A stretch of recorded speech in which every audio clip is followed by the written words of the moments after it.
Setelah sampai di kota Thebes, para khilafah itu akhirnya berniat untuk menjual Yusuf di pasar budak. Mereka memasang harga yang sangat tinggi untuk Yusuf, karena menganggap Yusuf ini adalah anak yang tampan dan pintar. Terlihat juga ada pendeta dari kuil Amun yang juga ikut dalam menawar Yusuf. Mereka berpikir bahwa Yusuf bisa dijadikan pelayan di kuil kelak, karena ketampanannya mungkin bisa menarik banyak orang. Mereka berusaha menawar Yusuf kepada Malik, tapi harga yang ditawarkan belum cocok, karena menurut Malik Yusuf memiliki keahlian lain yang membuatnya menjadi mahal. Di tengah transaksi, datang malaikat Jibril mengatakan Yusuf untuk tidak bersedih, karena telah dijual sebagai budak, karena sebenarnya kelak Allah yang akan membeli mereka semua. Jibril juga mengatakan bahwa mereka semua tidak tahu yang mereka tawar saat ini adalah wali Allah, yaitu Yusuf bin Yakub. Tak berselang lama, datang seorang bendahara Mesir yang bernama Putifar mencari beberapa budak di pasar. Setelah dia mendapatkan beberapa budak, dia melihat keramaian yang sedang terjadi yang membuatnya tertarik. Dia pun lalu ikut menawar Yusuf, karena dia sangat tertarik dengan ketampanannya. Para pendeta berpikir jika mereka tidak boleh kalah dari Putifar. Walaupun mereka menawarkan harga 10 kali lipat, tapi Putifar yang kaya raya menawarkan harga yang sangat tinggi, yang para pendeta tidak bisa lagi menawar, karena harganya sudah melampaui batas mereka. Sahabat Malik lalu berpikir, memalukan sekali mereka seolah-olah sedang jual beli barang. Dan andai mereka tahu, emas seperti gunung pun tak sebanding dengan Yusuf. Pada akhirnya Putifar yang memenangkan tawaran itu dan membawa Yusuf menuju istananya. Yusuf kembali terpana melihat keindahan kota Thebes, dan terlebih istana putih yang sangat besar. Saat Yusuf diajak masuk, datang asisten Putifar bernama Pulifer mengatakan bahwa tuannya telah mendapatkan harta karun yang sangat berharga, dan orang bodoh yang menjual anak itu pasti akan menyesal nanti.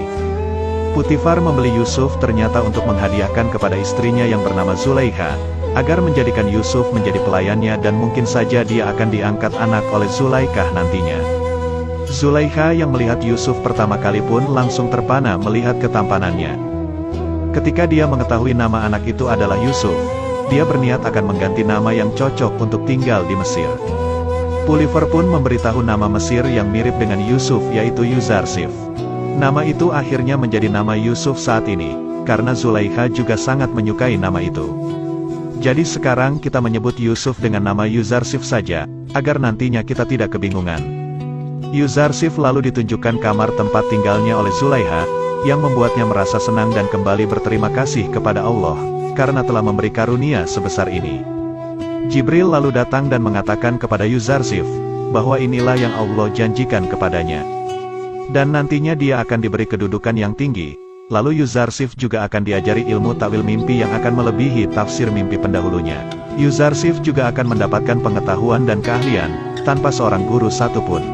Sementara itu di rombongan khilafah, sahabat Malik kembali protes terhadap Malik karena telah menjual Yusuf. Dia bercerita tentang keanehan yang terjadi saat mereka bertemu Yusuf, mulai dari terjebak di dalam badai, sumur payau yang menjadi tawar, lalu menyembuhkan orang sakit. Membuat Malik berpikir bahwa itu adalah sebuah mukjizat, yang hanya bisa dilakukan oleh seorang nabi. Malik pun sangat menyesal karena berpikir akan untung, tapi dia malah merugi telah menjual wali Tuhan. Sahabat Malik juga mengatakan, bahwa sejak bertemu dengan Yusuf dia kini memilih Tuhan Yusuf, daripada Tuhan-Tuhan dia sebelumnya. Pada akhirnya mereka pun berusaha mengambil Yusuf kembali di istana Putifar. Mereka beralasan bahwa Putifar telah memberikan uang yang lebih, dan mereka akan berniat mengembalikan kelebihannya itu. Mengetahui hal itu, Yuzarsif merasa agak cemas di hadapan Zulaikha dan Putifar. Zulaikha pun menanyakan kepadanya, apakah kau tidak senang berada di sini? Yuzarsif menjawab bahwa dia sangat senang tinggal di sini, tapi dia merasa sedih dengan status budaknya itu. Tapi Zulaikha mengatakan bahwa dia tidak diperlakukan seperti budak sama sekali di istananya. Yuzarsif lalu menjawab pertanyaan Zulaikha itu, yang membuat Putifar merasa bahwa jawaban itu sangat cerdas. Tapi Zulaikha memperingatkan Yuzarsif, agar selalu menjaga lidahnya. Tak berselang lama datanglah Malik yang mengutarakan niatnya mengembalikan uang milik Putifar, dan juga meminta waktu untuk berbicara secara empat mata dengan Yusuf.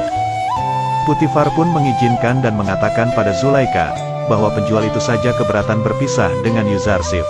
Malik kembali lagi menanyakan asal-usul Yusuf yang sebenarnya, dan jika Yusuf tidak menjawab maka dia tidak akan pergi dari sana. Sebelum itu Yusuf menyuruh Malik untuk merahasiakannya dari siapapun. Pada akhirnya Yusuf pun mengaku bahwa dia adalah keturunan dari Nabi Ibrahim.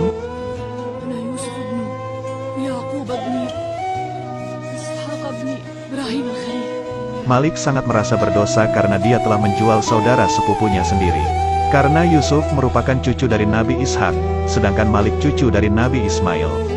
Sebenarnya Yusuf sudah mengetahui bahwa mereka sebenarnya saudara sepupu. Yusuf tidak merasa sedih karena sudah dijual sebagai budak, karena itu memang kehendak Allah, dan akan menjadi awal peristiwa yang besar. Malik lalu berniat akan membawa Yusuf kembali, dan membatalkan transaksi penjualan Yusuf. Tapi Putifar menolaknya karena itu sudah terlambat, dan akan menjerumuskan mereka ke penjara jika membuat keributan di sini. Malik pun terus meminta agar Putifar membatalkan transaksi itu, yang membuatnya terlibat keributan di sana. Dan akhirnya mereka berdua akan dijebloskan ke penjara oleh Putifar, akan tetapi Yuzarsif memohon kepada Putifar untuk membebaskannya. Mereka berbuat seperti itu karena mereka sangat menyayangiku Yuzarsif. Hal itu membuat Putifar memaafkan mereka, dan mengurungkan niatnya untuk menjebloskan mereka ke penjara. Karena kejadian itu, sekarang Yusuf bukan lagi seorang budak. Karena semua uang Putifar yang diberikan kepada Malik, dikembalikan kepadanya. Zulaikha lalu mengatakan kepada Putifar untuk mendidik Yuzarsif sedikit demi sedikit, agar menjadi anak yang penurut dan bisa hormat kepada penguasa Mesir. Malik dan sahabatnya yang diusir pun berdebat di luar istana, karena Malik sudah kehilangan Yusuf sementara sahabatnya telah mendapatkan Tuhan dari Yusuf.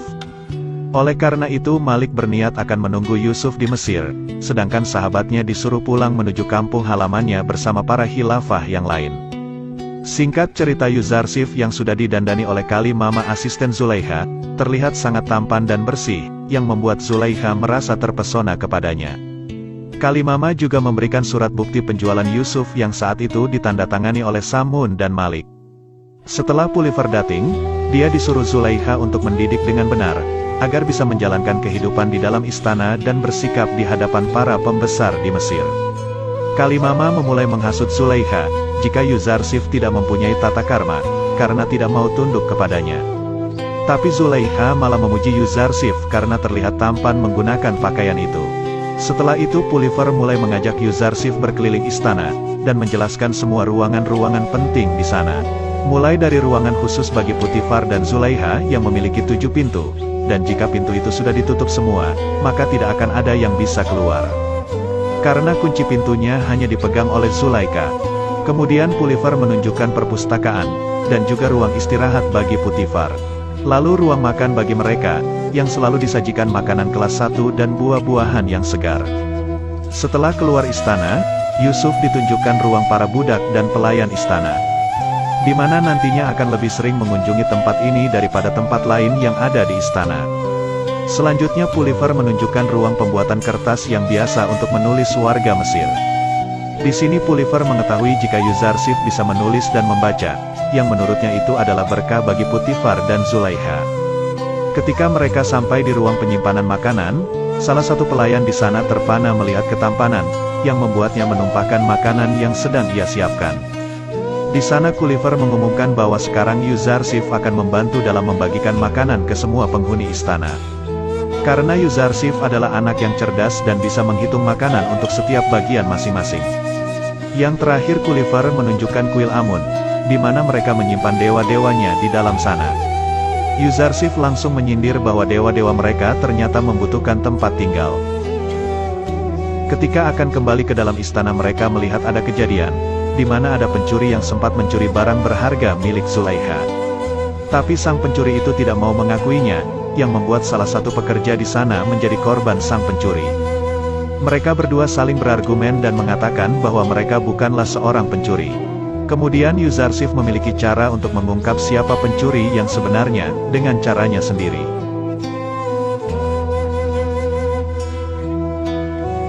Dan pencuri itu langsung mengakui kesalahannya, yang lalu ia dijebloskan ke penjara. Semua penghuni istana begitu kagum dengan perbuatan Yuzarsif yang sangat cerdik itu. Kejadian itu langsung diceritakan Gulliver kepada Zulaikha, yang membuatnya merasa berterima kasih kepada Potifar karena telah menghadiahkan anak yang sangat cerdas kepadanya. Sementara itu, dikarenakan Yakub yang masih mencari keberadaan Yusuf, menanyakan kejadian yang sesungguhnya kepada seekor serigala. Dengan izin Allah, serigala itu berbicara kepada Yakub dan dia tidak mengetahui kalau para gerombolan yang menyerang anaknya. Kemudian Yakub kembali bertanya kepada anak-anaknya sekali lagi apa yang telah mereka lakukan kepada Yusuf. Tapi mereka tetap tidak mengakuinya dan kembali mengatakan bahwa para gerombolan segala telah memakan Yusuf. Yakub langsung memotong perkataan mereka dan mengatakan bahwa serigala menyangkal tuduhan mereka. Yahuda merasa heran bagaimana bisa serigala berbicara dengan ayahnya. Tapi Benyamin langsung mengatakan bahwa dia mendengar sendiri kalau serigala itu berbicara dengan ayahnya. Sebelum pergi, Yakub kembali memperingatkan kepada anak-anaknya agar segera mengakui perbuatannya sebelum terlambat. Dan jangan lagi menuduh para serigala yang telah membunuh Yusuf. Kembali ke istana, akhirnya Zulaikha akan mengangkat Yuzarsif menjadi anak angkatnya, dan mengatakan niatnya itu kepada Potifar. Zulaikha juga menceritakan bahwa Yuzarsif berhasil menangkap pencuri yang telah membuat kegaduhan di istana siang tadi. Keputusan Zulaikha itu tidak disetujui oleh asistennya Kalimama, karena itu adalah hal yang berlawanan dengan tradisi dan keyakinan penduduk Mesir, bahwa orang rendahan seperti Yuzarsif tidak sepadan dengan bangsawan seperti Zulaikha. Tapi Zulaikha berpikir jika Yuzarsif sudah menjadi anaknya, maka dia sudah memiliki gelar bangsawan seperti dirinya. Kalimama juga mengatakan bahwa mungkin saja keyakinan Yuzarsif berbeda dengan penduduk Mesir, dan memusuhi dewa Amun sesembahan penduduk Mesir saat ini. Hal itu langsung membuat Zulaikha akan mengajari Yuzarsif adat istiadat Mesir kepadanya. Kemudian saat Yuzarsif sedang membagikan makanan, dia mulai berdebat dengan pendeta kuil yang akan mengambil makanan, tidak sesuai dengan jatah yang ditetapkan oleh Yuzarsif. Mereka akan mengambil 20 jatah makanan, yang padahal pendeta di sana hanya berjumlah 5 orang saja. Mereka beralasan bahwa para dewa juga membutuhkan makanan. Tapi Yuzarsif berkata bahwa dia belum pernah melihat dewa-dewa itu makan sekalipun. Para pendeta itu dipermalukan oleh Yuzarsif di hadapan para penghuni istana, yang membuat mereka marah dan akan melaporkannya kepada pendeta tertinggi di kuil Amun. Namun hal itu diketahui oleh salah satu pelayanan yang bernama Mimisabu yang juga sahabat Yuzarsif di istana. Ia mengatakan bahwa para pendeta akan membunuh Yuzarsif jika mereka mengetahui Yuzarsif tidak menyembah dewa Amun. Tapi itu semua tidak masalah bagi Yuzarsif, karena dia percaya kepada Allah. Kalau dia tidak menghendaki maka tidak akan terjadi apa-apa.